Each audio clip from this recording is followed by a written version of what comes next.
चुप के खड़ी है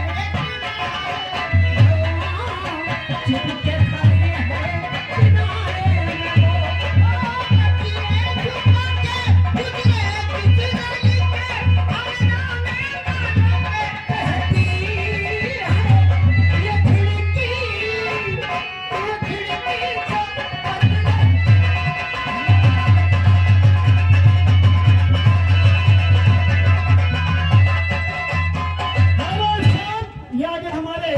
चंदू भाई साहब पुतलूपुर, चंदू भाई पुतलूपुर, इनका कहना है एक शायर है इनकी कि शहर क्यों मारती है तलवार मार दो, शहर क्यों मारती है तलवार मार दो, और हम तो यही मर जाएंगे केवल एक हाथ मार दो।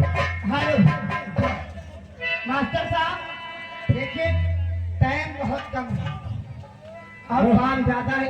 एक छोटी मोटी कव्वाली गाइए, फिर उसके बाद ये लोग कपड़ा दे देंगे।